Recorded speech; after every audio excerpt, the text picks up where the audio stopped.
Hello बच्चों, चलिए प्रश्न पढ़ते हैं। तो प्रश्न में दिया गया है, बंगाल का आतंक किसे कहा जाता है। तो इस प्रश्न की मुख्य अवधारणा के बारे में हम जान लेते हैं। तो यहाँ लिखेंगे मुख्य अवधारणा। इस प्रश्न की मुख्य अवधारणा है हमारे पास बंगाल का आतंक। तो यहाँ लिखते हैं बंगाल का आतंक।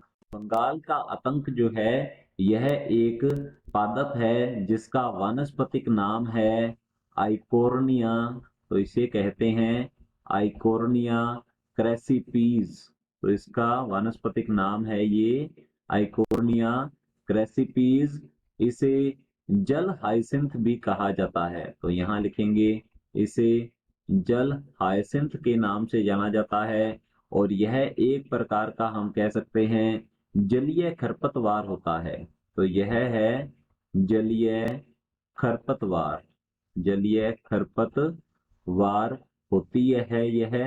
इसे भारत में लाया गया था। इसके सुंदर फूलों तथा पत्तियों के कारण इसका हम उपयोग करना चाहते थे सौंदर्य के रूप में, परंतु यह बंगाल का आतंक या आइकोर्निया क्रेसिपीज इसमें अत्यधिक तेज गति से कायिक जनन पाया जाता है। तो इसका जो कायिक जनन दर है, कायिक जनन या कायिक प्रवर्धन की दर जो है की दर अत्यधिक तीव्र होती है। अत्यधिक तीव्र होती है, जिससे कि ये किसी भी जलाशय को अच्छे से उसकी सतह को अच्छे से कवर कर लेता है, अर्थात आच्छादित कर देता है।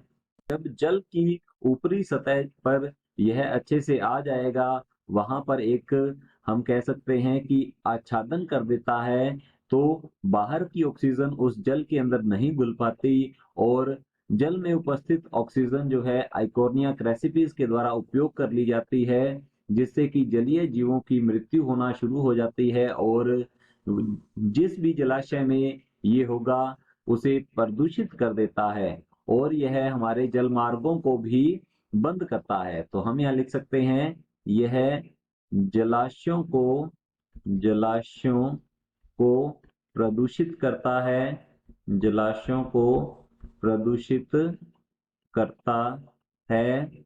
और दूसरा हम लिख सकते हैं इसका दुष्प्रभाव, यह जल मार्गों को जल मार्गों को जल मार्गों को अवरुद्ध करता है। जल मार्गों को अवरुद्ध करता है। तो हमारा जो प्रश्न है बंगाल का आतंक किसे कहा जाता है, तो हमारा उत्तर रहेगा बंगाल का आतंक जो है ये कहा जाता है आइकोर्निया क्रेसिपीज या जल हाइसिंथ को। आशा करता हूं आपको समझ में आया होगा। धन्यवाद।